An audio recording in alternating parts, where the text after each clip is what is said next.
Welcome to the B2T show, where we empower Christian patriots with truth. This is Rick, your host.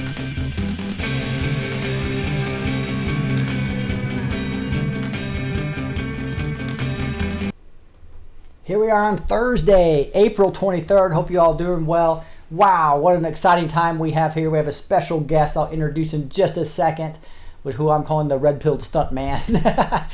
So we'll introduce Brad from out of the shadows here in a second. But awesome stuff. I see we also are going to have Gene come on about the midway point, and we're just going to chat about Hollywood and how it's being exposed and the great work that different people have been doing. Maybe get into some of the awesome stories about Brad and his red-pilled story, his getting into his story of his spiritual walk with this spiritual war we're seeing right before our eyes, and then really just talking in depth with Gene and Brad and their knowledge. They're both, by the way, some of the most advanced martial arts people I know for most of their lives. So it'll be an interesting discussion as we dig into that. But Ann Sowell was the first one on. She says, I'm excited to be part of Rick and Gene's Backstage Pass. Thanks, Ann. I appreciate that. And I see Carol Alverson's on, Mama 457. Where are you guys all from? Because it's always fun to kind of see where everybody's from. I'm going to flip down to the bottom because you guys have been talking for some time as I opened up this early. But I see people are from New Zealand. Susan from New Zealand. I love it when we have the worldwide audience. Got Oklahoma in the house, Kansas in the house, Long Island, New York in the house. Thank you guys for all being on. We're going to be Wisconsin's in the house. We are going to be, again, probably going a little over an hour here. It's going to be awesome. Got Australia, Maria from Australia. So, Brad, you're not going to be bored. You're going to get a couple of people from Australia. Ian from Australia as well. That's what the beautiful part being late. We get that some of that crowd in the morning in the other side of the world. Oklahoma's here.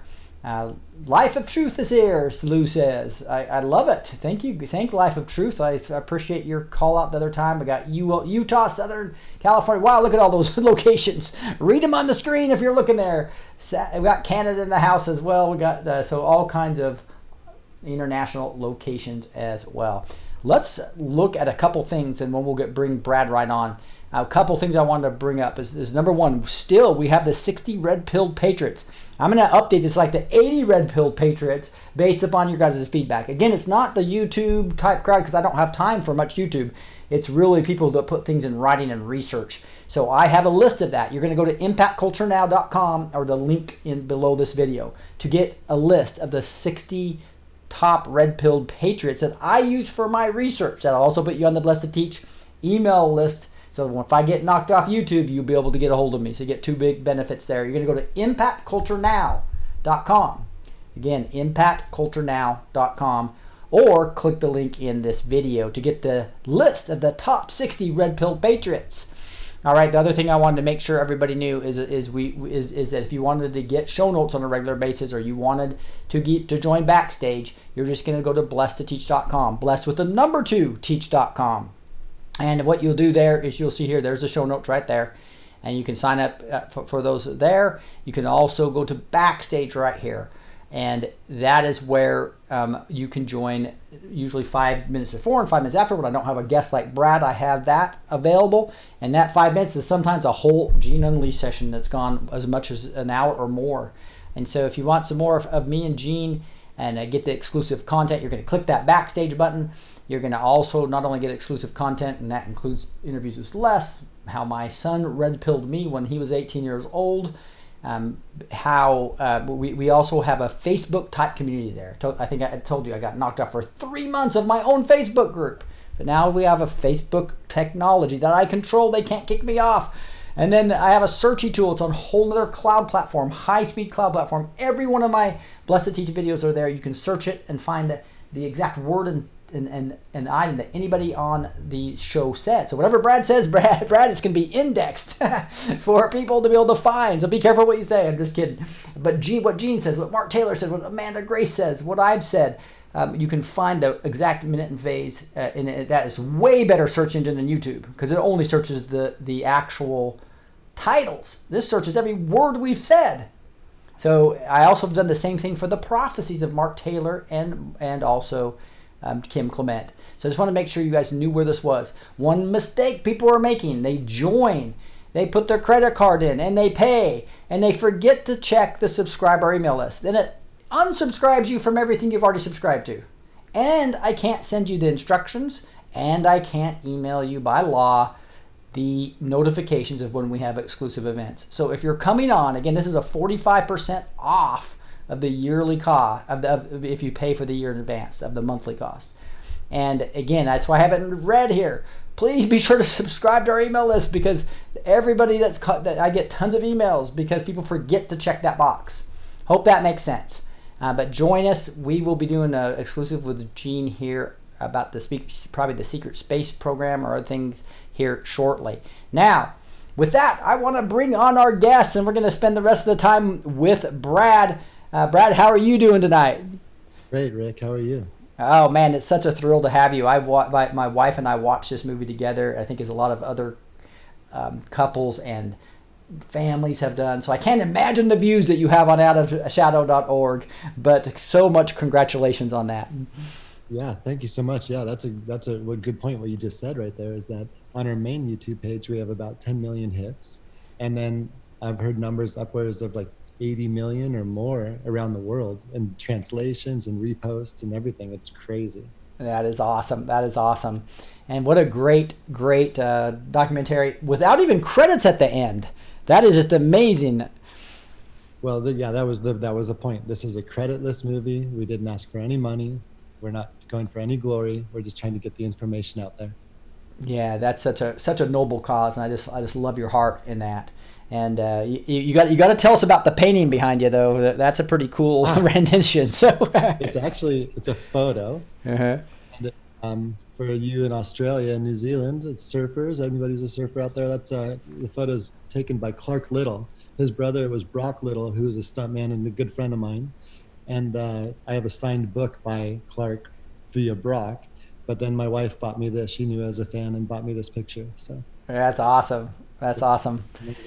Yeah, and then we have what's behind me is you jumping out of it looks like a helicopter. Is that right? And you want to tell us a little bit about that? So we were in Slovakia, and that was Macedonia right there in Macedonia. In spring of '96 on the movie The Peacemaker. I was doubling George Clooney. So yeah, I jumped out of that helicopter and rappelled down onto a truck that was dangling or teetering on a bridge. Oh, that's awesome. That's awesome. One thing I think I forgot to do was I forgot to hit the button where you would hear my the video that I'm playing, but you know it well. I was going to play the trailer of you talking about the movie real quick, and then we'll come back. Is that all right? Of course. So we'll be back in about a minute and a half here, so you won't be able to hear it probably. I'm sorry I forgot to do that. But look at this. I wanted to show you guys right here. If you go to outofshadows.org, do not put the. Most people make that error. Out of Shadows, no THE.org.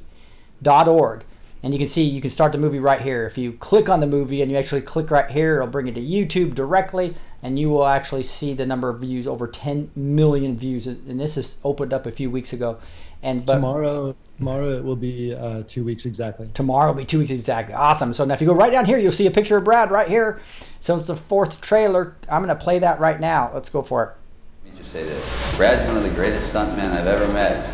Did you hear that? I need to back that one more time. Let's listen to that. Just say this. Brad's one of the greatest stuntmen I've ever met. The greatest stuntman I've ever known. Probably the best. You're Spider-Man? Washington, D.C. is definitely in Hollywood.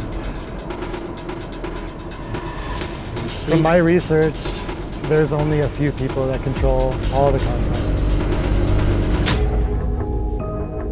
I started realizing that reality is 20 times more interesting than Hollywood. Talking about how the CIA helped Disney buy all the swampland in Florida. Well, why on earth would they do that? Once this story is told on what's happening in the world right now, it will be the greatest story ever told by far. The greatest story ever told by far. So Brad, you said in there, reality is 20 times more interesting than the movies, or I think it was, right? That's an astounding statement. Yeah, I mean, I grew up, I was a movie buff. I was a Star Wars freak. I was an action movie freak. And I mean, I probably watched, my dad would go home after, and at the end, in the evenings, he'd ride his stationary bike and throw on a movie. And I probably watched an action movie with him 5 times a week for my whole childhood. I mean, I loved movies. Hmm. Um, I forgot where I was going with that. Sorry, but No, that's okay. That's exactly where I wanted to go. Is because you said it was 20 times more interesting right, reality right. now. So, So I yeah, wanted to so kind of go through that red pill story, right? yeah, right, exactly. Mm. So, well, the red pilling didn't start till I started working, but yeah, I was so okay. So let's start. So I was a big fan. I was a comic book collector. I had thousands and thousands of comic books. I loved all the Marvel stuff. It was all my favorite. I have a picture actually. I should have brought it out. I'm sorry. But there's a picture of me when I was 6 years old as Spider-Man in a tree with a mask on, and then next to it was me as 33 as Spider-Man. So making my childhood dreams All come true. right, that is. But you know, I got into Hollywood, and you know, it was at first the first 10 years or so, it was a dream come true. I was doing amazing things as far as I was concerned. I was doubling George Clooney. I doubled him for 6 movies. I was Batman. I was Spider-Man. I was Daredevil. I doubled my first big break. I was one of Harvey's thugs with Mike Smith, actually, um, who's directed the doc, in Batman Forever. And through that audition, coincidentally, they didn't have a Chris O'Donnell double. So then Conrad Palmisano, the stunt coordinator, that hired me to be the Chris O'Donnell double for the martial arts as well. So that was my first big break right there. And then, and then I started thinking that I wanted more. Like I wanted more creativity. It wasn't just enough for me to be an athlete. It wasn't enough for me just to do the action. I wanted creativity. I loved to choreograph. I loved to create fights. I loved to create action. I loved making up ideas. This is what the superhero should do. This is what they should do. And I got into it. So that left me, you know, starting to fight coordinate and stunt coordinate, and you know, and then eventually wanting more, not control, but just more creativity, getting into directing and directing the action. So I started going down that road, and I always seem to run into blockades. Like it was, first of all, let me back up for a second. Hollywood's a very immoral business, and I found out later, and as you all could probably figure out now, it's the people that are most immoral a lot of the time that climb to the top. Hmm. And it's never been in my heart. I couldn't do it. So I always played the game fairly. And I always felt that I was left behind for some reason. I wasn't considered. And I was like, what's going on? I'm so confident in my knowledge and my skills in the movie business. I will put my skills up against anybody for directing, action, for coordinating, whatever. And I think when I'm on set, I think I do an amazing job, and I always get amazing feedback. And I just wasn't climbing the ladder, and I'd see a couple of people over here getting big breaks, and a couple of people over there getting big breaks. I couldn't figure it out, and things weren't making sense. And I started looking. I directed this movie in 2003. It was called Sledge, and it's a movie that someday I'd actually love to redo, because so David Leitch, who is he directed Hobbs and Shaw. He was one of the directors in the original John Wick with Chad Stahelski. Both of them were two of my best friends. We did this little short film when we were on hiatus on Matrix during Christmas. We were on Matrix Reloaded in 2001 or 2002. 2000 maybe. And over Christmas time, we came back to LA and we did a little short film. And Ben Stiller, who was a buddy of mine at the time, did a favor for me, and we shot him on the short. And we did the objective was to shoot a short film that would be part of a feature, and then we would use that to get funding for the rest of the movie to make a feature. So Dave was the main actor. He wanted to be an actor. He wanted to, you know, do a bunch of. He wrote the script more or less. You know, we came up with the idea, but he wrote the words. And when we came to editing, he it was me and Dave and another producer, and then there were the money people. And when we were editing, we would make decisions as creative team. And then I would come back, and I was editing during the days. David was editing at nights. And sometimes we'd go away for different projects and come back again. And when I would come back, I would notice the things that I had done as the director in my edits had changed. And I would go to Dave, I go, hey man, are you changing this stuff? And he's like, yeah, dude, yeah, I'm sorry. I'm like, well, why are you changing this? Don't change this stuff. This is my movie. And I don't want to talk poorly of my friends, but we had a difference of opinion. Anyway, I felt that I was getting too much. It was too much of a struggle to get the movie made, and we just wanted to get it out there. So I kind of walked away, and I went and I did another project. When I came back again, the movie was finished. It was sent to me, and this movie was based on 80s music. It was so cool. I'll explain it to you if you guys want to know. But when I came back, Dave had sung all of the soundtracks, and all of his music was on my movie. And I was like, wow. and that was the final project or the product. And I was like, what? I couldn't figure it out. And that was first time a friend of mine had really thrown me under the bus and not, taken the other person's side without telling me. I couldn't figure it out. And I'm not saying anything about that. It's just that opened my eyes to just friends climbing the ladder and stepping on their friends I could not resonate with that. It didn't make any sense to me, and consequently, I just stopped really hanging out with Dave after that. And then I've seen, it's just, again, Hollywood being just an immoral business. I've seen lots of things. People go away on location. They're on location for 4 to 6 months at a time, sometimes without their family ever. And from the beginning of my career, I see people stray over there, married people. It was prevalent. Right. It is prevalent. It happens all the time. And that's another thing. I'm just like, what is going on? I just want to be a stuntman. I just want to make movies. And there's all this other stuff that started to get involved. And then I know that we're going to get into religion later, but I mean, Hollywood's an echo chamber, and religion is not part of that culture. So if you start even asking questions about God or talking about God, that stuff's beat down instantly. And so I found through my career, rather than expanding and growing, I felt myself shrinking and like getting quieter and not wanting to talk to people and really express what I wanted to do, because it was hard. And so I just took jobs that were offered to me, and I never tried to, there were a couple of things that I tried to get going. I had a movie with a director buddy of mine that we took to a pretty big production company, and they were going to make the movie. They paid us a lot of money to buy the idea.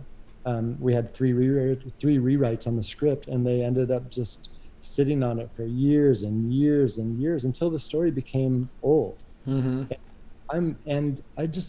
none of it made sense. And so fast forward, I mean, I don't know what it was, the one thing that really snapped me out and really woke me up and really red-pilled me. But towards the end of my, the main part of my career, 2015, when I was really working all the time, and I was doing some big movies, and I was directing some big action. I was going through a hard time with my ex-wife.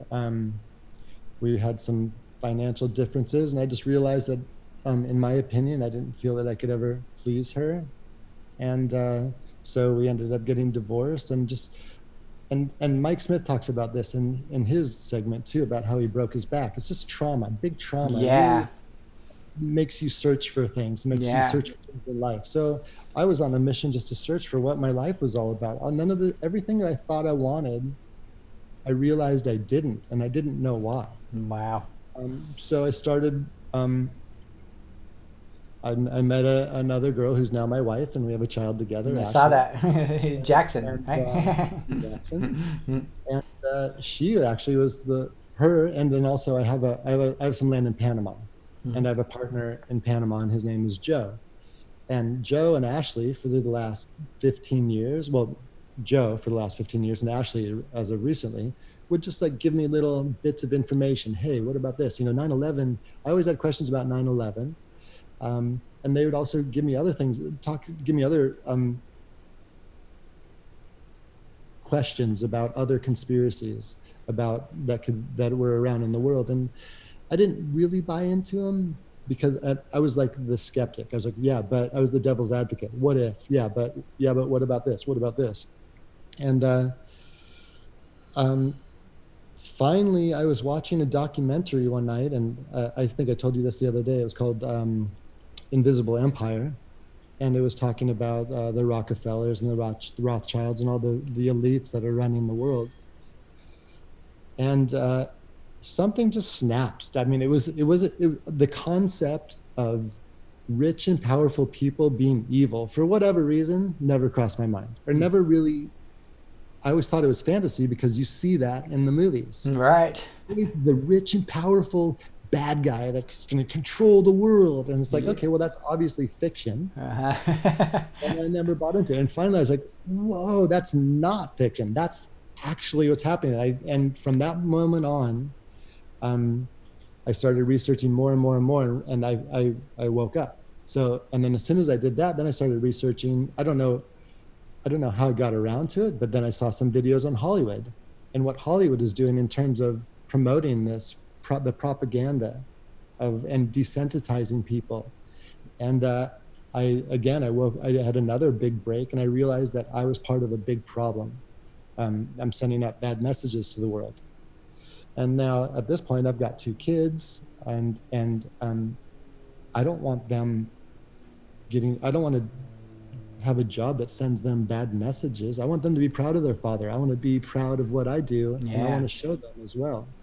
And so in 2015, at the end of my last job, I quit. I was done. I was never coming back to the business again.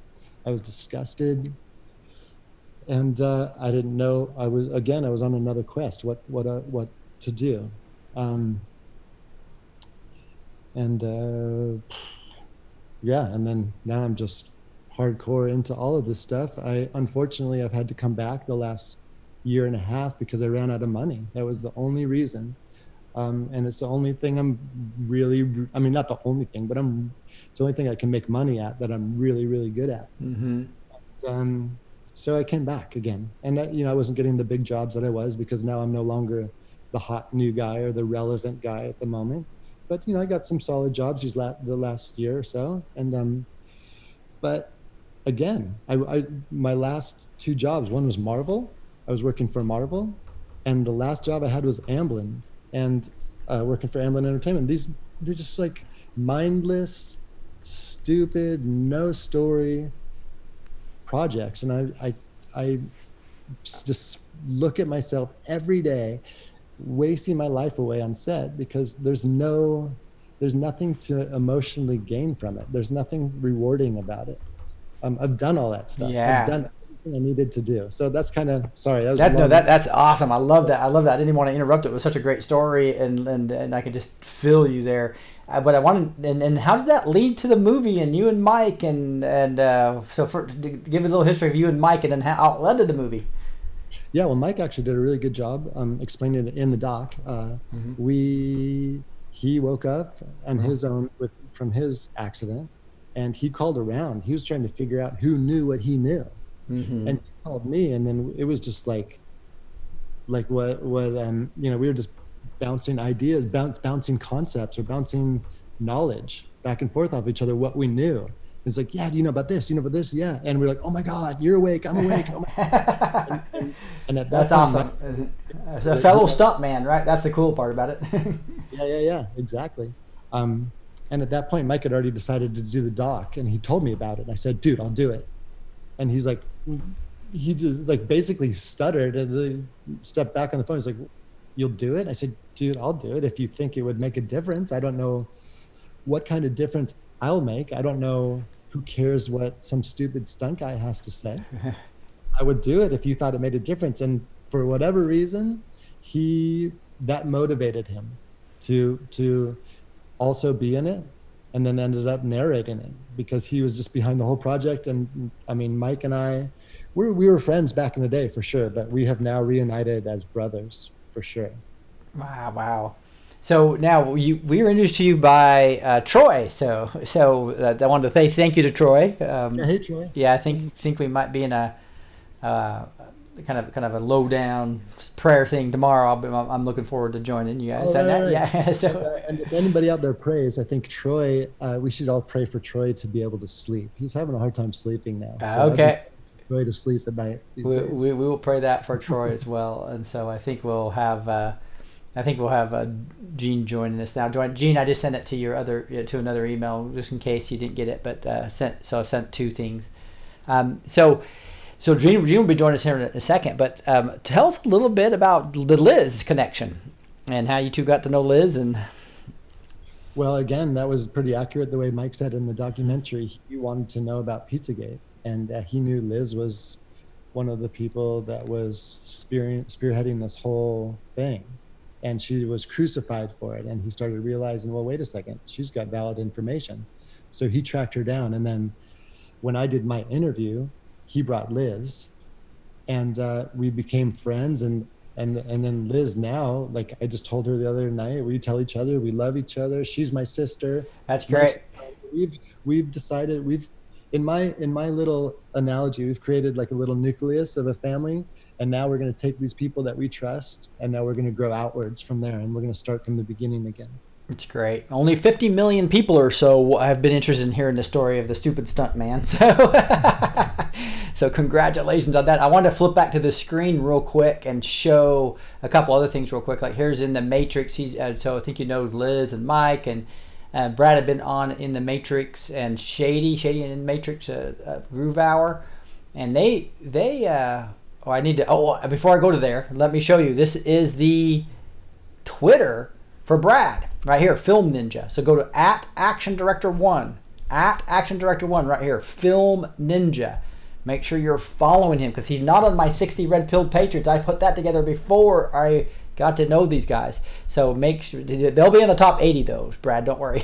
So I also wanted to show you. Here is. In the Matrix, talking about Our House is practically mainstream. Here it is on Go Movies HD and @Vumo Movies. 12 languages and more coming here with a link. Wow, Brad, 12 languages and more coming? Yeah, it's really overwhelming. The way that this has spread and the message that we decided, I mean, I don't know how it all came together so well. We wanted to send a message out to the world, and we put our heart and souls into it, and that's the only explanation why it's doing so well, is people connected with our heart and soul. You got to see our faces. Everybody knows. I mean, if you don't know, I'd like you to know that Mike and I risked we basically don't have a career in Hollywood anymore, I would imagine. I'm not sure what's going on right now, but we risked everything to give this to you guys because it's important to us. And if I never work in another Hollywood movie again, so be it. At least I got the word out there. Yeah, I follow a couple of Christian prophets, and so I know you're not quite there yet. We go a little bit into the spiritual story. But a couple of them, what it was interesting, they talk about how Christian movies are going to explode in the future. And wow, would it be cool to be able to have the talent that you and Mike and others have that break away and actually build wholesome movies that your families can enjoy. Well, gosh, and the stories out of the Bible are epic. Yeah. Epic saga. And to be able to direct a big epic saga like that, oh my God, that would be a dream come true. I'd love that. Wow. I had a friend who said, boy, why has there never been a movie on the Apostle Paul, or he had a shipwreck, he was flogged, he was almost killed 3 times, he wrote 2/3 of the New Testament. So be cool to see a really strong, on the life of Paul. He was Saul on the road to Damascus, he became Paul, right? It's like, wow. I would love to see just Christian movies really hit it big, and looking so forward to that. And I know here's another thing I wanted to show is that the blunt truth is put in this. So this is a Mel Gibson quote. It says, Hollywood is an institutionalized pedophile ring. It is a den of parasites who feast on the blood of children. Every studio in Hollywood is bought and paid for with the blood of innocent children. And on this tweet, look what they have. Hollywood is being exposed. The first one is hashtag out of shadows. Wow, so this is becoming completely mainstream now where... And I have through a source, I know for sure Mel has seen this movie. Mm-hmm. And I know Mel as well, and I've worked with him a couple times, and he's actually been to my place in Panama as well, having nothing to do with the movies and nothing to do with me randomly. But anyway, I did Expendables 3 with him as well, and I'd like to reconnect with him again sometime. Yeah, that would be just awesome. So do you mind, I know this is a little personal, but a little bit just about the spiritual journey, about, you were talking about the evil and the war between evil and good is pretty obvious right now, right? Well, yeah, like I was saying earlier, Hollywood's very immoral, and they push you away from anything that has anything to do with God. I say they, but it's just a general feeling you get. You kind of feel like an outcast when you talk about these kind of things. You feel a little bit left out. Don't feel like one of the cool kids. So, you just want to hang and be with the people. So, I grew up, my mom was Christian, and she would take us to church on Easter and Christmas. But I wasn't a regular churchgoer, but when I was a kid, of course, I always believed in God. And when I got into Hollywood, I wouldn't say I became an atheist, but I was agnostic for sure. But I have a bunch of atheist friends, and I would talk to them a lot, and they had interesting points, and I was like, maybe, but gosh, what a shame. I can't believe that would be the thing. I never made a decision, because I think making a decision, like if you're an atheist and if you say you're an atheist, you made a decision. And in my mind, I was a philosophy major in college, and I just rationalized everything. And I think if you're making a decision, there's no way you can make a decision in my mind, because you cannot know what happens after you die. Mm-hmm. So these people that are atheists were just as bad as any other thing. I was like, okay, well, I'm just going to be agnostic for the rest of my life. But fast forward now, when I met Ashley, when we got together, I thanked God. I was like, oh my God, this is a woman that we were meant to be together. That's awesome. I had childhood dreams of there being the one, everybody having their own one, and but never experienced it. I lost hope of that forever. And then I met Ashley, and it was all back on again. So yeah, I've cried. I've thanked God for that. That's awesome. And then this movie, like, if 80 million plus views in 2 weeks, obviously people are connecting with our emotions, but there's something else driving all of this for sure. Yeah, that's awesome. I can't deny it.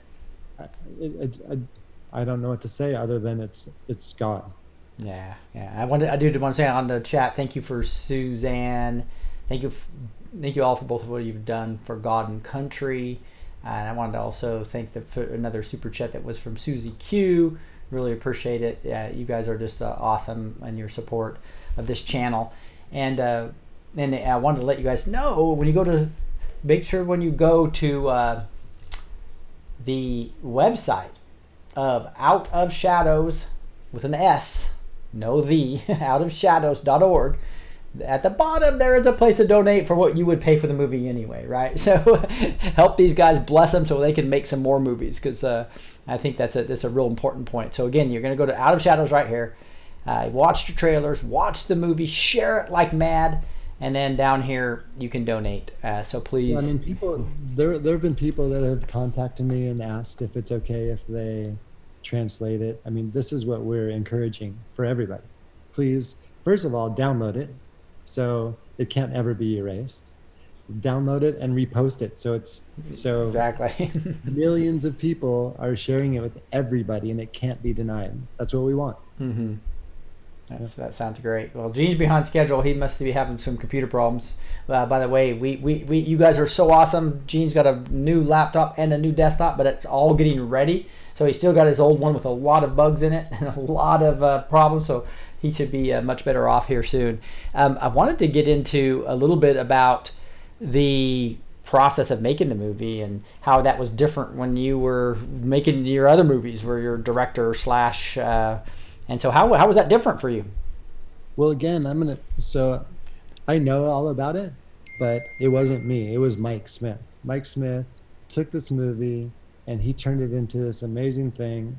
It was a masterclass on editing and creating a story, and Mike gets all the praise in the world for this. But I know what he did, and it wasn't easy. Um, First of all, we had a story that we were trying to go with, and some things weren't working out. So June of last year, when we were hoping that it would be out, and I think we might have even tweeted, the documentary is coming soon. But we Mike we had to cut some things out and completely redo the whole story from A to Z. Wow. And Mike spent the last 8 months doing so. And as a director and an editor, when you don't have a script and you don't know exactly what you're doing, and to be able to lay down a seminar of a movie like those guys did, like Mike and our editor, that's a standing ovation right there. Those guys crushed it. Not an easy job. Not an easy job. Wow. So were you able to, during that 8 months, do work and make some money, or were you? I was working a little bit. Okay, good. Mike and I Mike was consulting with me a little bit. Yeah, I was working a little bit. But again, that was what I was just telling you about. That was with the Marvel show. So I'm on this Marvel show that's soulless for me. And it is literally just a paycheck. It's like, whatever. It's not what I want to be doing. Yeah. So now I know that we were on the spiritual story, and so you're obviously, thank God, you now know there's a true creator out there that loves you and gave you the one and only. What about this evil versus? Oh, right. Yeah. Sorry. Yeah.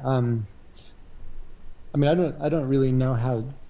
I don't really have anything to elaborate on, but for me, it's when I did awaken and I did see all this stuff from the outside. It's very clear.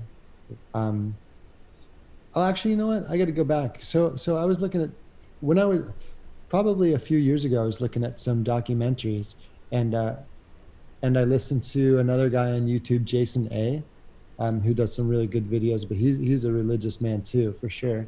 And I started seeing how all of the scripture was coinciding with what's going on right now, like the mark of the beast and the implants, chip implants, and saying that technology is the mark of the beast. And I started realizing that this conspiracy went so deep that it was a spiritual battle between good and evil. There was no way to explain it other than that. Yeah. And from then on, I was like, there it is. There's good and evil. It's very simple. Choose a side. Exactly right. I just love it. And Gene's on. I'll bring Gene on in just 1 second. The last thing I wanted to kind of go to, I think I had one more. We'll get to Isaac Cappy here in a second. I'm actually going through a couple things I had prepared here. And maybe we'll go there. Is that? Oh yeah! Look at this. Even this person says the man who exposed Hollywood and then killed himself. Look at this hashtag out of the shadows. Just trying to show you guys. Hashtag Pizzagate. Hashtag adrenochrome. So this is real. Where out of the shadows has now become synonymous with the exposing of the deep state. So that's also probably a little scary. You've seen what happened with Isaac Cappy and others. And so, are you guys doing stuff to protect yourself? Yeah, for all you guys out there, I am strapped. Good, good. I got my AR-15 here and a couple other things that'll. Yeah, I got a bunch of guns. I'm from Idaho. Okay, are you from Idaho? Seriously, I grew up Sun in. Valley, Idaho. I was a ski racer growing up and a martial artist. Wow, I actually grew up in Pocatello, Idaho. No way. I was born and raised there. Yeah, Oh wow. yeah, that is kind of wild. Oh, cool. Yes. Yeah. So where were Well, you? Where were you? What city were you in most of the time? Sun Valley, Idaho. Oh, Sun you Valley. were in Sun Valley. Okay. I grew up in Sun Valley. Oh my goodness, my mom even had a store up there in Ketchum. So What was the store? for a while, it was called Just Julie's, and she was only there for about a Huh. year and a half. But yeah, it's one Yeah. of her little stores that her main business was in Pocatello. But Cool. wow, hey, with that, I really want to get into some red pill talk though, because I know you and Gene were batting back and forth when we were preparing here, and it was just I was loving it. And so, Gene, how are you doing tonight? A little tired, Rick, but I'm okay. Okay. All right. So so if you have some questions about Hollywood for Gene, or Gene, I want us to open up to you first to have a couple of questions for Brad. What I know I've asked him a bunch of stuff, but anything that comes to mind that you'd like to know? Yeah, what type of martial arts have you studied, Brad? Yeah, so when I was a kid, I don't know what sparked the flame in me, but I just started gravitating towards martial arts. I don't even know how I even found out about it. Maybe I saw an old Bruce Lee movie or something like that. And then when I was about 8 or 9 on TBS, there was Kung Fu Theater every Sunday. And I would just watch it religiously for whatever reason. I was addicted to it. And then I would go out in my garage and I'd practice all these moves. But in Sun Valley, Idaho, there weren't any martial arts schools. When I was 10, in the local hotel, somebody put together a little class of Kokondo, which is a traditional Japanese martial art. So I started doing that for a couple of years, and then that went away. And then I think I was without a school for about 2 years, and then ITF, International Taekwondo Federation School, opened up in Haley, Idaho, which is about 15 miles south of me. And I did that through my senior year. I got my black belt in that.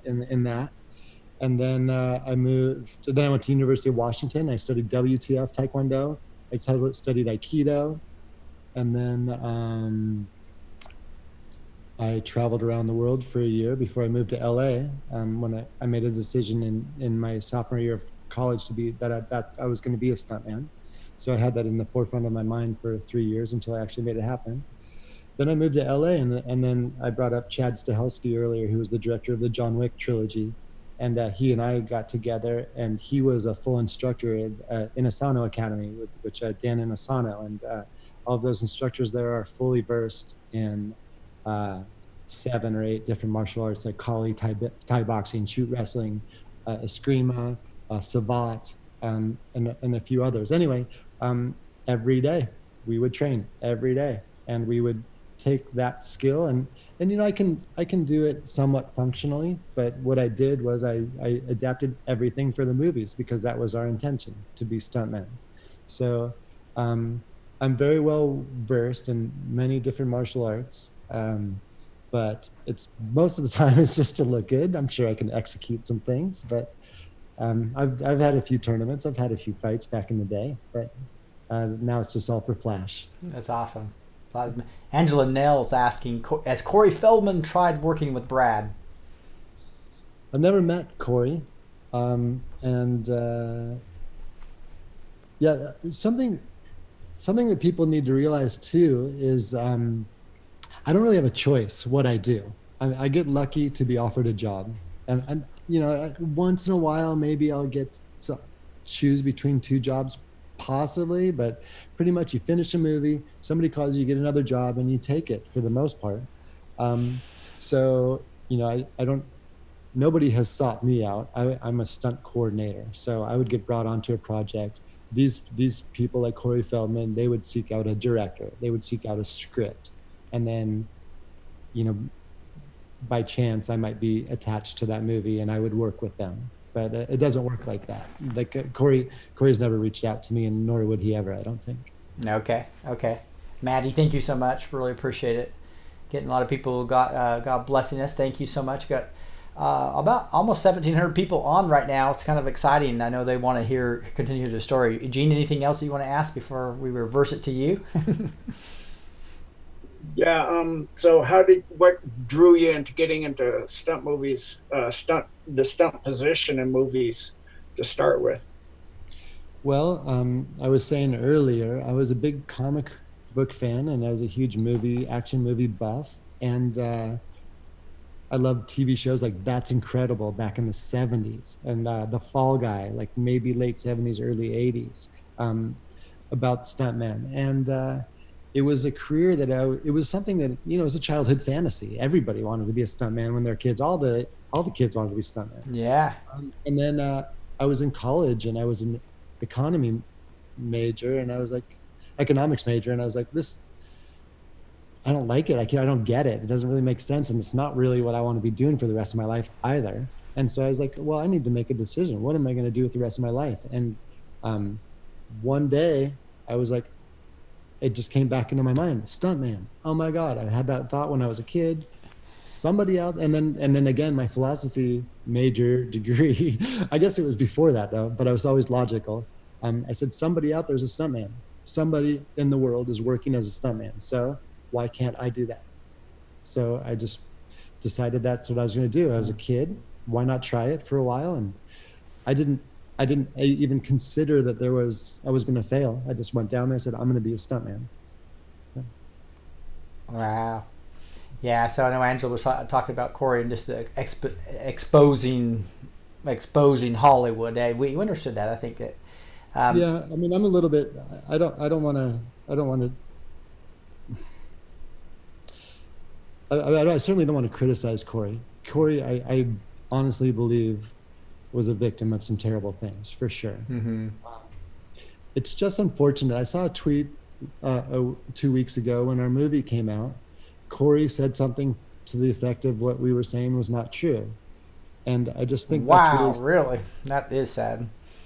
Yeah, and and then I was wondering why he would do that, because everything I said in this movie is factual. You can fact check every single sentence in in the movie. It's true. Well, thanks for sharing that. Yeah. So why would Corey say that? Mm-hmm. And the only reason I can believe that he would say that is that he wanted his story out there, and he wanted to make a buck. I guess I don't want to belittle his story like that, but it just feels like that to me. And I might be wrong. That's too bad. Have you ever have you ever trained with Morris Mack or Frank Arnett? I don't know either of them. Okay, I don't know them either. So sorry, All right, so I'm sure we'll get some more questions here in the chat. Make sure you put @blessed with so it'll show up and highlight for me so I can see it. But Gene, go ahead.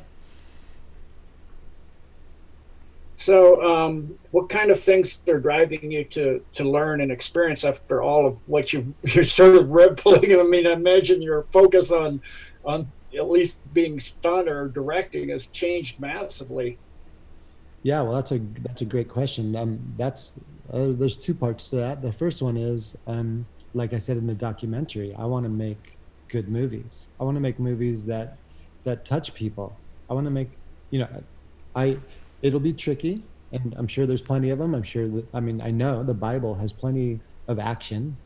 So if it's a biblical story, I have no problem with action, but I love my action movies. So I want to make action, but I don't want to do gratuitous violence. So I want to make good stories that people with good values and good stories that people really that people, when people walk out of the movie, they feel good. They feel like they had a good experience, and it makes their hearts feel good.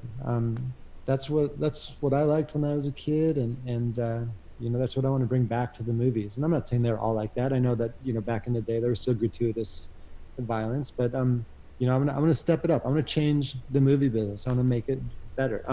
The other thing that I want to do is, like I mentioned earlier, I have some land in Panama, and when I start thinking about what life is really about, that's where my mind goes. Mm-hmm. I've got beach, I've got jungle, I've got monkeys, I've got a little place where I want to have a retreat. We want to build retreats down there and do health retreats off the grid.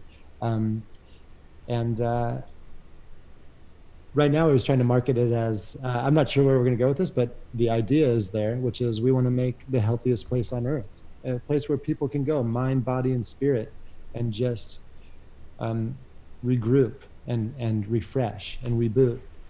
And so those are my two passions right now, and that's what I'm going to be doing for a while. Yeah, that's going to be exciting. I'm so excited just about some of the prophecies I was talking about Christian music and how that's going to. I mean, Christian movies and how that's going to explode, and it's going to take people by surprise. Was the prophecy, right? That people are going to be surprised when these little Christian movies are huge, and this may be one of them, right? Here you have pretty much a movie that tells the truth, and there's some spiritual truth there, and it's 50 million views maybe if you add all the people that were watching it with one view, right? Well, it's so funny. I don't know the math on this. I don't know how it works out, but I was just looking at "Death of a Nation" by Dinesh D'Souza last week, and seeing what it grossed. It grossed 5 million in the box office, and so I know that that's not 5 million views. That's probably, who knows, like what, I don't know what they get, so let's just call it 500,000 views, maybe, give or take. So yeah, in 2 weeks we've done 20 times that. Yeah.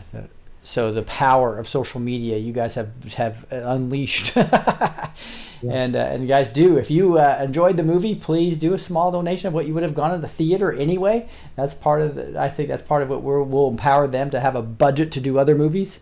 I just think that's kind of a cool concept where that's, instead of that all going to all those other places versus the actors. I imagine the percentage you got as a stuntman versus what the actors and the studios got was incredibly small. Yeah, I mean, I knew that from the beginning. I've never complained about that. Yeah, obviously the higher up you are in the ladder, the more money you get. Mm-hmm. But that's one thing. That's another thing that Mike and I want to do, is we want to change the business in that way as well. Is that, for instance, in the union, like say the Screen Actors Guild. The Screen Actors Guild is the actors, the stuntmen, the dancers, and the voiceover people, and the puppeteers. And when you work on a movie, it logs the SAG, Screen Actors Guild, knows how long you've worked on that movie. And then when the movie comes out and it sells, it used to be a lot more back in the day, but you get residuals. You get, based on how the movie does after it comes out in the box office money is what you get paid for. But when it comes out on video, when it comes out on DVD, when it used to be DVD and now streaming and all that stuff, you get a little extra money based on its performance and all of that. That money has gone downhill, but the other crew members don't get anything at all. They work. So something that Mike and I want to change is we want to make incentive for everybody. We want to, this is a family business. It's for everybody. And just because you're a grip, which is a guy that might move all the cables or might help the camera out and mount the camera and put it on a dolly and all that kind of stuff, or the wardrobe lady, everybody's putting in sometimes 16 hours a day, 7 days a week, working their butts off. These people, we make pretty good money, but there's no reason why the higher ups, like when you make a Marvel movie that makes $1 billion, there's no reason why these people shouldn't benefit from that as well. And so that's something that we're hopefully going to change in the future as well. That's awesome. Now I was gonna go to the sensitive topics of some people that have been called out by the social media, etc. I know that you and Gene were talking about that earlier. And Gene, I don't know if you want to kind of dig into any of this new insight that you got with new sources, and anything that Brad might have comments on. So Brad, I'm curious about what for you was the best movie that you've either produced or did stunt work for. The best movie that I did stunt work for?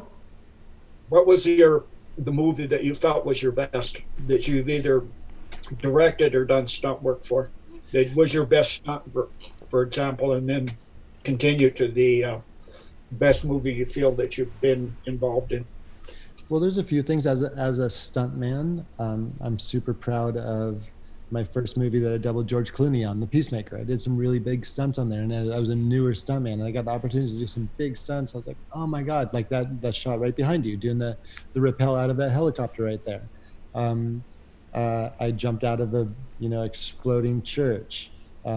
crashed cars. Like, it was unbelievable. Um, Then George took me on to Batman. I mean, as a stuntman, I had an I almost all of my jobs were amazing because I started getting known as the guy that could. Um, so let me back up for a second. In the up until the early '90s, stuntmen were bruisers. I mean, we took bumps and bruises, and there weren't a lot of technical stuntmen. And like the early '90s, there were a few technical stuntmen that started up, and then Chad and I and a bunch of our buddies, we came in right on the heels of that. So we realized that if we upped our skills even more, we would even get more work. So I just started getting calls for all the martial. I can't tell you how many fight scenes I've done, but doing all the technical fight scenes and doubling all the superheroes like I have, like those were all dream jobs as a stuntman. And then I doubled Agent Smith and Matrix Reloaded and Revolutions, and I also played a part. If you look at Matrix Reloaded, when Neo's fighting all the guys in the chateau with all the weapons on the wall, I'm one of those guys too with the ponytail. Wow. Um, The white guy is completely white. Were you one of those like white ghost guys in that? Is that no, that no, no, scene? no, no. I was one Okay. of the other guys. Okay. Yeah. Okay. I had a spear and I got kicked through the banister and stabbed. Wow. Um, but so my stunt career was amazing. And then when I as a stunt coordinator, I had two jobs that I was really proud of. 2007, I was a stunt coordinator of Live Free or Die Hard, and that was the first movie that it was they call it a tentpole movie, just the big summer blockbuster. It was $130 million movie, massive action. I was 37 years old and I was a stunt coordinator. The director was my buddy, and there was a lot of demand. I had to bring it, and I did it. I felt that I did, and we worked our butts off, and I'm super proud of that movie. That's great. And then the other one I did was in 2013 or so, Expendables 3. Not that it's a great movie or anything like that, but the idea is this: I was in with the producers of that movie. I'd done a couple movies with them. I'd direct the action. Um, Now fast forward to Expendables 3, and you got Stallone, you got all the big dogs. Those guys, Stallone asked for a big action director, so they brought in one of the biggest, and I was bummed. I was like, why did I not get asked to do that? But they called me to stunt coordinate, and I needed a job, and it's like, shoot, I don't really want to do this, but I'm gonna I'll work for my buddy. And I put my head down. I made the decision. I prepped myself for a month. I said, you're going to go in there, you're going to be the stunt coordinator, and you're going to make this action director look awesome. And he has a reputation for not putting up with any BS, not putting up with people that don't know their craft. And I got to say, I'm super proud of that, because I pleased one of the most difficult people to please in the movie business, in my opinion. And he never once asked me, said a bad word to me. That's awesome. I'm super proud of myself for that. So. That's awesome. I want to say thank you to Maggie Sally. Thank you so much for that. And we got several other questions here on the chat. Ever come close to saying no to a project? I've said no. I've said no to a couple of things. And I've regretted it as well, because like I said earlier, you don't really get many choices. So for instance, I got offered a job. They didn't want to give me the action directing. They just wanted me to stunt coordinate, and they were going to give the directing to the director's husband, who didn't really have much experience. And I was like, I'm not going to go and make this guy look good, and just sit there and be stunt coordinator. So I turned it down. And then fast forward 5 months or 4 months, the length of that movie, they're already done and back. And now I still am without a job. So I was like, shoot, I should have just taken it. No. I would have made some money, but yeah. Trudeau Castro said something about David Rodriguez, latest Twitter exposing Satanists. I don't think I've seen that. Have you seen anything about that, no. Brad? Oh, David Rodriguez. Oh, David Rodriguez is he the guy talking about Out of Shadows? Probably so. Oh, it probably was. Yeah. I don't know him, but that was an amazing testimony. Yeah. Yeah. Okay. And Mike, actually, I think he was on in the Matrix the other night, and Mike surprised him. Mike Smith came on there and spoke with him. Oh, awesome. Oh, I did see that. Like, I didn't get to see the. I saw the title of that. That's great. So, what's your prediction about what's going to happen to Hollywood? Shoot, I mean, I've been telling my wife this. She doesn't necessarily agree, but with all of the eyes and all the scrutiny that's looking at it right now during this quarantine, and all the bad stories, and now our doc came out, and I'm not sure it can recover. I don't know how it's going to recover, at least without people taking a really hard look at what's going on in there. And until there are answers, it's certainly not going to be smooth sailing. That's for sure. I don't. Yeah. So Phil's asking, do you know any Hollywood elites who have been arrested? No. Okay. Can we all? Yeah. So Life of Truth is basically saying, can we all stand in agreement and pray for Brad's protection at the end of the show? We'll definitely do that here shortly. But I just want to make sure, Gene, you got anything else in that you wanted to get into? Yeah, Brad. So now that you're red pilled, is there a specific area or something that is drawing you to learn in the massive amount of rabbit holes that go so deep and literally become the reality of what we've been hidden makes. Well, here's a few. So let's go off the map a little bit here, just for my own interest. Don't call me crazy. It's just, here's one problem that I have with people that research is that now that I've realized that I've been lied to, I want to know about everything. And I don't see why it's wrong to research everything and question everything. And there's a part of the truth movement out there that criticizes you when you think outside their box. But to talk about that kind of stuff really quickly, and it's a biblical thing too. Like one of my huge fascinations is the Nephilim and the giants. And I've seen pictures. I can't validate them whether they're true or they're legit, but I've seen plenty of pictures of these human skeletons that are 8 to 12 feet tall and even bigger at some places. I've heard, and I haven't seen it, but in Ecuador, in one of the museums there, I heard there's a statue, or not a statue, but a skeleton of one of these humanoid creatures. And giants is a huge one. I love that. I watch so many videos on that just for fun. I mean, I don't know, but it's super fun to look into. The secret space program's another one. I'm just fascinated with that. I'm a sci-fi buff, so I'm all about that. Those are probably my two biggest ones right there. Yeah, so Brad, we got to hook up. I'll hook you up with both. Cool, that'd be amazing. You should join us backstage is what he should do. I can hook you up. Definitely actually did a full backstage presentation on the 5 primary SSP programs.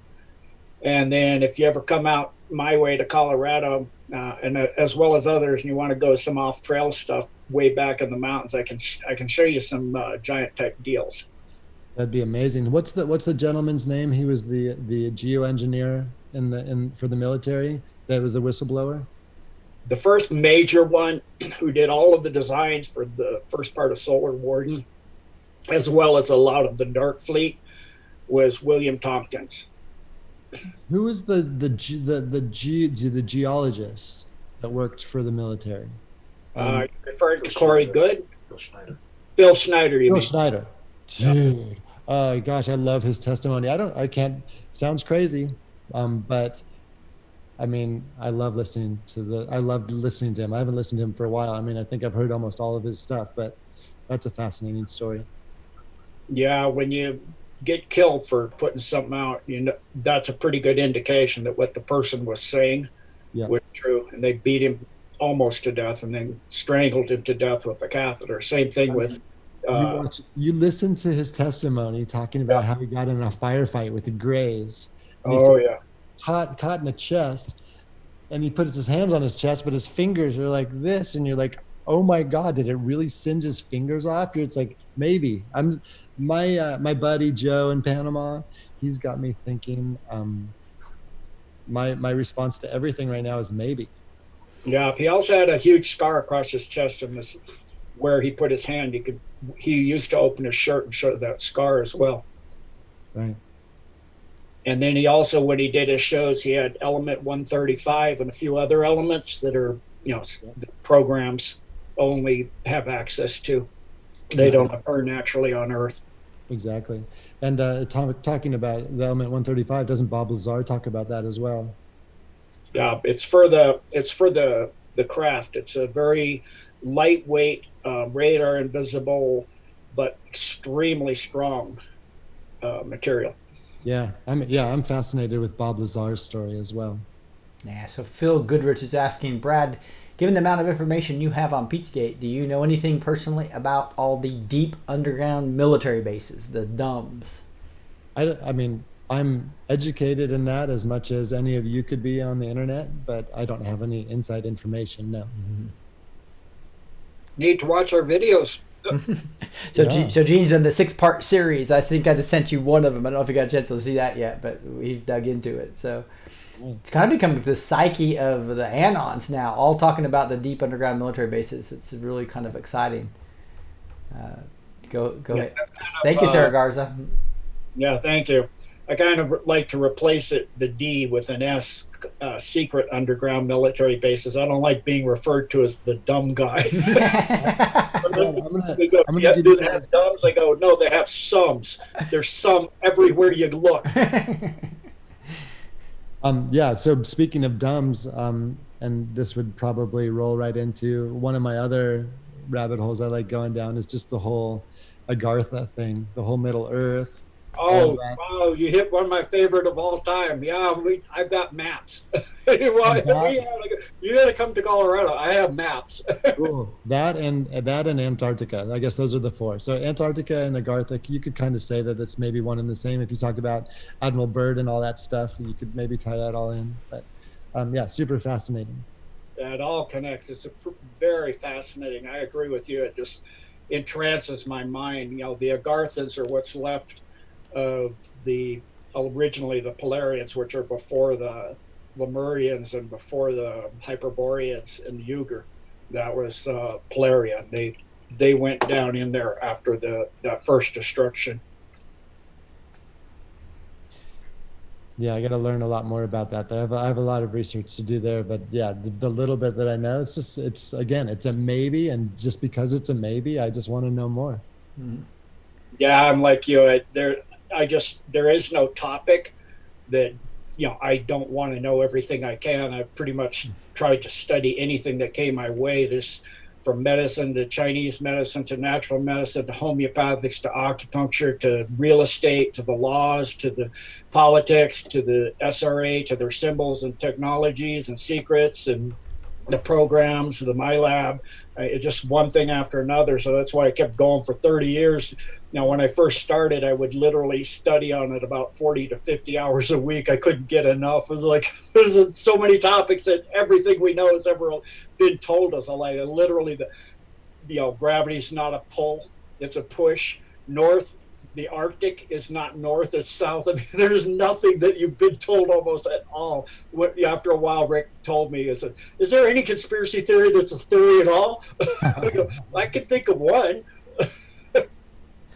Yeah. Man, that's what yeah, I'd like to actually something you said there, Gene, which was super interesting. And for the people out there that maybe are still looking and searching for how this all makes sense to them, is that it's so complicated and it's such a big scope that you need to take pieces from everything to make this world make sense right now. And if you don't, you may still be confused. So like I have a buddy who I just told him today, it's like, dude, I have no interest in trying to convince you anymore. You're playing devil's advocate. It's too much. And I don't have all the information. I just know how it all fits together. In my mind, when I hear other information about things and conspiracies, they fit nicely into my puzzle now. Whereas, 6 or 7 years ago, it was just seemed like chaos. Yeah, I so agree, Brad. As I started, it was this topic and that topic. And then as you start getting the picture filled out and the wholes connect into this massive cohesive whole, that when you see the truth of what everything goes on, it becomes one fact that's all interlinked. Everything's connected because God of all creation doesn't do interconnected, and it's not in a box. It's all connected. Everything's tied to everything. There's no separate thing. So I studied the physics and the geometry and everything, and how the sacred geometries and the programs and all of it interlaces, and how they've used it to twist and turn and to enslave the human race, and how creation actually is made, and everything just, and that's what's elegant is once you start to get all the pieces, and then you find a new piece that comes in, and you can say, okay, this piece is not, it's not truth, because it doesn't fit in any of the holes you have. When you get the holes mostly filled, it doesn't fit anywhere, and you can say, well, that's mostly disinformation or misinformation.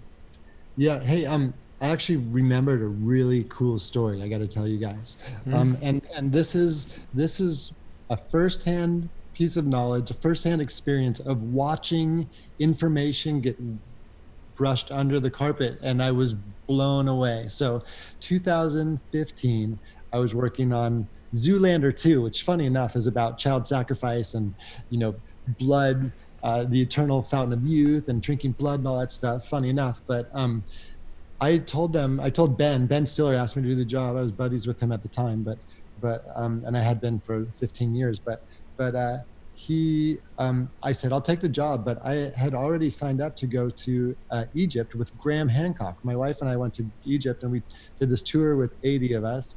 We toured Egypt with Graham Hancock. If you guys don't know who he is, please research him. He's probably the #1 authority on ancient civilizations. And we did the Valley Kings, Valley Queens. At the end of the whole tour, the whole pitch, or the thing that got most of the people there, was that Graham and Zahi Hawass, who's the #1 self-proclaimed Egyptologist in the world, backed by the establishment, where they were going to debate about the world's first civilization, the first civilizations in the planet. And Zahi obviously taking the standpoint of the Giza Plateau and everything starting there. Graham bringing up stuff like Göbekli Tepe and things like that in Turkey, of these ancient civilizations that have been around for 12,000 years that they uncovered, and amazing things. Anyway, so fast forward to the last day, and I made sure that I got a seat right in front. I got there super early before anybody, because I wanted to watch this go down. And I saw Zahi going into the building, and he stopped and talked to some people. He knows everybody there. And I went up into the hall where we were doing the showing. And Graham, at that point, we became friends with him. We started hanging out with him, and since then, you know, we visited him at his house. So, and his wife Santa, they're the sweetest people in the world. And I went in there. I said, "Hey, Graham, Zahi's on his way." And Graham had been setting up his slideshow projector, and he had a slide up there by a guy named Robert Bauval. And Robert Bauval was talking about the Orion constellation theory. The Orion constellation theory is that if you, in 12,500 years ago, if you were standing on the Giza Plateau and the constellation of Orion came over the horizon, and you had an easel and you plotted the points down, when you saw the constellation and laid it down, Orion's belt, on the ground, that's the exact same direction that the 3 major pyramids on the Giza Plateau are laid. So that's interesting, fine. But you take the Sphinx as well, which has the body of a lion and the head of a pharaoh. The head of the pharaoh is way smaller than the body. So the theory is this. The theory is that some pharaoh came in and took this body of this lion and shaved down the head and made it a head in his own name. Mm-hmm. But presuming that it was originally a lion 12,500 years ago, when Orion's belt was coming up over the horizon over here, laid down like this, the Sphinx, which maybe it was the body of a lion, or a full lion, was facing the constellation Leo 12,500 years ago. So this was just a theory. Robert Bauval came up with this theory, and Graham Hancock has subscribed to it. And there's something between Robert Bauval and Zahi Hawass's sister. They may have dated. There's some bad blood, whatever. Anyway, so Zahi walks into the room, sees this slide of Robert Bauval, and goes, "I'm not debating this. What are you doing? This man's a criminal." And Graham is like, "Hey, we're debating a concept here. We're not debating a person. Debate the concept." And he freaked out. He was raging mad. And I went for my phone and I started videoing it. And I videoed the last minute and a half of this argument, and Zahi walked out. And Zahi refused to do the debate. He did his little speech. Graham and Zahi each did an hour presentation, and then there was no debate afterwards. It never happened because Graham's, one of his points was we're talking about Robert Bauval. Anyway, if you guys want to look on it, it's on YouTube. It's somebody, I gave it to one of my friends and they put some subtitles under it. I think it says Zahi Hawass storms out. And it's got 250, 300,000 views at least. Wow. But that was watching the truth get scrubbed from the mainstream. It was crazy. I was blown away. I was like, how could somebody do that? That was right in the middle of my awakening. And that was like another trigger to like wake me up. It's great. Yeah, that's what controlled opposition looks like, Brad. I've met Graham and Zahi as well. His wife is an amazing photographer and woman. Fanta, yeah, brilliant. Yeah. She's wonderful. And Graham is extremely intelligent, and Robert Bauval, and he goes into the erosion on the back of the Sphinx, that's water erosion, and it shows because the pyramid could not have been there, and the amount of rainfall, that Sphinx has to be way older than the pyramid. The pyramid could have not have been there. Get that kind of erosion. And then not only that, but they went into further. Not only did the lion, which had that Ramses II is the one that carved that head off and made it reflect himself. And then when you were in the summer solstice at that time, like you were saying, when Orion was rising over the pyramid, Leo was rising straight between the ears of the lion. If you stood on the tail, you would see the constellation Leo. And at that time, 12,920 years ago, when that was lined up, all of the pyramids along the Nile laid out on the constellation Leo. So every pyramid, not only, just like the pyramids of Giza line up on Orion at that time, not now, so does all of the pyramids down the Nile, all the way up through Egypt and Upper Egypt and Lower Egypt line up on Leo. It's really, really fascinating. Just like I'm going to show with my dumb update that my editors are working on, where you overlay the constellation Orion on the US, on America, as well as Gemini. It shows all the stars are literally exactly where the domes are. They built the domes based on the star constellations. Is that right? Yep. Wow. Yep. Like you said, symbolism will be there down. Yeah. Wow. I know. Hey guys, we are way over, but I just love it. I didn't want to, but it's like an hour and 17 minutes now. I want to make sure we end up in some prayer. I just didn't know if there's any more questions that you had real quickly before we move into the prayer to close up. Anything, Gene, or anything, Brad? I would just like to thank both of you. That was awesome. Gene and Evan and Rick, I love speaking with you guys. Thank everybody for visiting us. Yeah, if anybody has a few more questions, I'm happy to. But if you'd like to move into prayer, also, that's great. But yeah, this is awesome. All right. Gene, anything else? Yeah, I just wanted to tell Brad, thank you so much for coming on.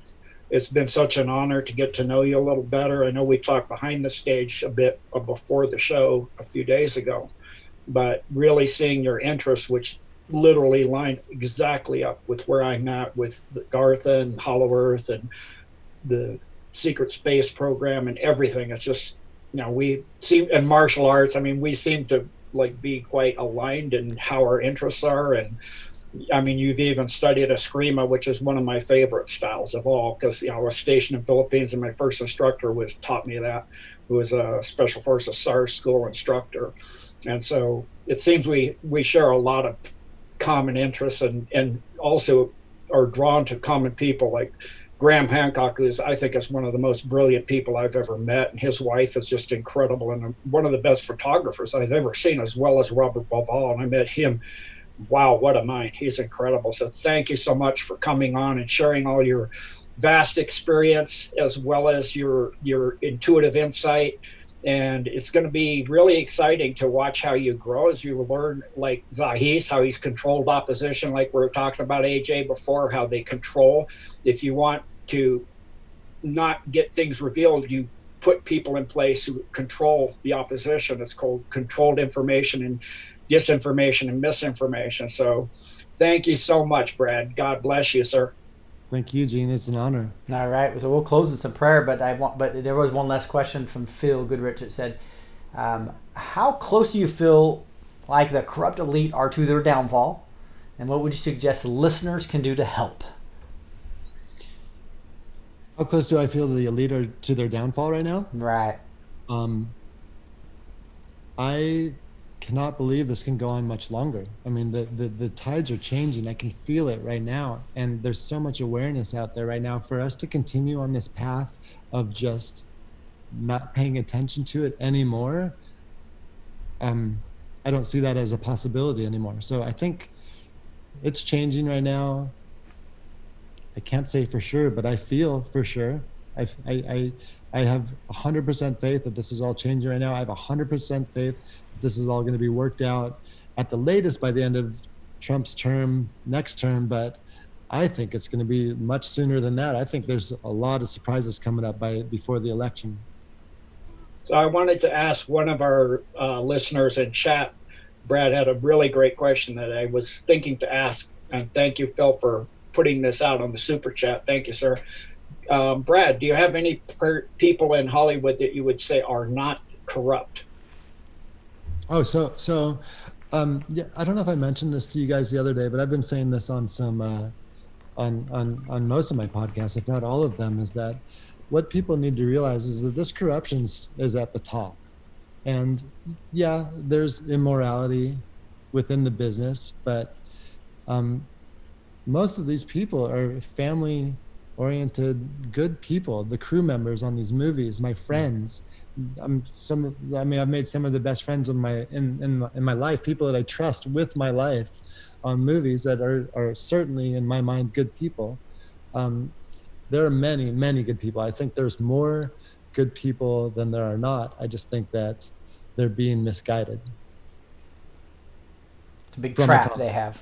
Yeah, it reminds me, I tell people about the movie The Firm that Tom Cruise did, right, where he got trapped because they found, that was all the surveillance, all the blackmail that came down on them, right? Yeah, and then one last thing I just want to say too is that, like Mike said in the movie, like if we saw anybody hurt a child, we would kill them. We would go to the end of the earth to try to stop that.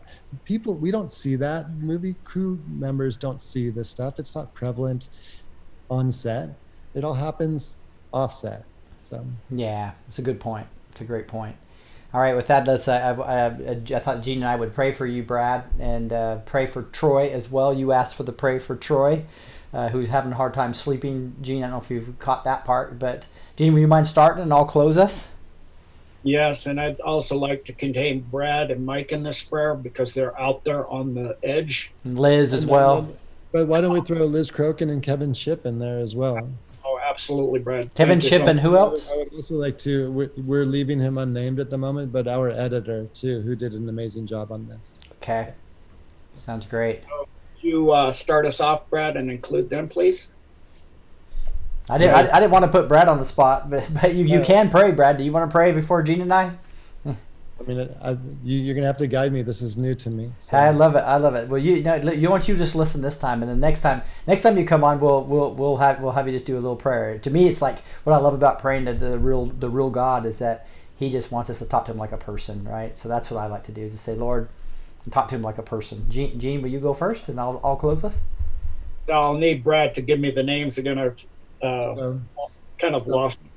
Yeah, we got Mike Smith, Liz Crokin, Kevin Shipp, and we'll just mention him. We'll just call him our editor. Love it. And Troy. And Troy. All right. We got him. And one true God of all creation, as Brad has just stated, please put forth your armor upon those that your son Brad has mentioned, and give them the armor of God and give them powerful angels to protect them from the assaults that the deep state will want to visit upon them for revealing the truth and the darkness that is them, that comes from revealing their truth and unhiding. For all that is hidden shall come abroad, and all that is secret shall come to light. And Brad and Mike and Liz Crokin and his editor and his production managers and his staff have all brought the great truth to the world. And we honor them and we praise them highly in the name of the one true living God of all creation and his son, Jesus Christ, and the Holy Spirit. Protect them all. And please give Troy your rest and bring sleep upon his eyes and healing sleep through the night, that he may sleep in a normal diurnal cycle, and heal his body and bring him great love of your son, Jesus Christ, and protect Brad's family as well, and the families of all those mentioned, that the deep state and the cabal and the satanics cannot harm any of them, nor visit any harm upon anyone that is within their sphere of influence. And we ask also that all of your influence and all of your power and all of your truth be given to his entire production staff, Mike, and as well as our great POTUS.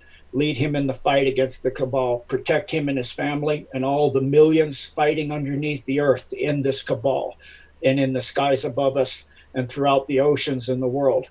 Grant them all your power, your strength. Give them angels for their defense. We invoke the angels and the archangels, Uriel and Gabriel, to bring great end to this evil, to send the evil to the judgment halls of your son, Jesus Christ. Go ahead, Rick. Well, Heavenly Father, boy, yes, we just love you, and thank you so much for loving us, Lord, and thanks for giving Brad the love of his life. And I just so exciting to see how he recognized that you love him that much to give him that. And thank you for his new son, and we just pray that you put protection around him and his other extended family. Or we just are so blessed to have him as part of this movement, to have this show Out of Shadows that was waking up the public as part of your great awakening, Lord. Thank you for putting your hand on this nation and healing it. We repent for the sins of this nation and our individual sins. And Lord, thank you for healing our land, and that judgment can come down on those that won't repent, and it'll be removed, especially the ones that are hurting children, Lord. Please protect those children. Rescue them, heal them, use them in a mighty way for your kingdom in the future, Lord. We look so forward to that. Lord, thank you for Troy introducing us to Brad. We just pray for a blessing on his events every Friday night, and we pray that his ministry just grows like mad, and you give him great peace and love.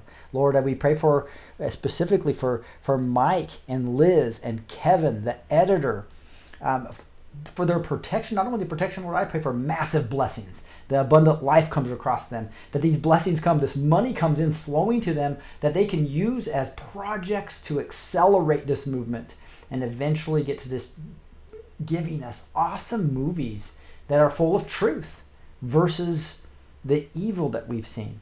Movies that are full of joy. Movies that are just full of your love and demonstrate the attributes of our Heavenly Father. How cool is that going to be, Lord? Thank you. And I just pray for everybody that's listening to my voice right now that you will not have fear at this point in time. That is, be completely faith. Philippians 4, 6, and 7 will come over you. Do not be anxious about anything, but in everything, by prayer and petition, with thanksgiving, present your request to God. And what's going to happen? The peace of God that transcends all understanding will guard your hearts and minds with Christ Jesus. Remember, the peace of God that transcends all understanding comes to you if you just present your request to him. You don't have to be anxious about anything. That's what Philippians 4, 6, and 7 teaches us. Thank you, Lord. May we have faith and not fear in this time as we see the cabal go down and righteousness come back to this country and go worldwide. And we thank you. And we say this in the name of Jesus Christ. Amen. All right. Gosh, thank you guys so much. Such a pleasure to have you. And I just can't wait, Brad, to see the next things you and the team end up doing. Thank you so much, Rick. I'm honored and humbled, and thank you everybody who is watching. All right. So remember, the sponsor of this episode is Out of Shadows. Know the with an S, outofshadows.org. Watch that. Spread that. And obviously, there's a donation button at the bottom. Yeah, that's right. Yeah. Download it, repost it, do whatever, translate it, get it out. Wow. Download it and repost it and translate it. So get that puppy going. I think it's only got 10 million in theirs, but I saw another one that had 5 million, and we add them all up, we're over 30. Isn't that what you're saying, Brad? So No, I think it's somewhere more above like 80. wow, let's get that momentum continued, please. So get on your social media, get Our Shadows org going all throughout. And we love you guys. We appreciate everything. And with that, we'll catch you guys next time. You've just listened to the Blessed Teach Show. All right, Brett, I got about You're a now 45-second empowered close. with I'm the not truth. sure if it's probably listening to me right Don't now. miss but the I'm gonna edited be short quiet for about 30 B2T seconds. clips on a new channel called B2T Clips. A big thank you to all the supporters on Patreon and PayPal. You are truly appreciated. For the links to these sites, as well as links for show notes, backstage with Blessed to Teach, training courses, and more, visit blessedtoteach.com. That's blessed with the number 2, teach.com. God bless, and be sure to go empower others with the truth.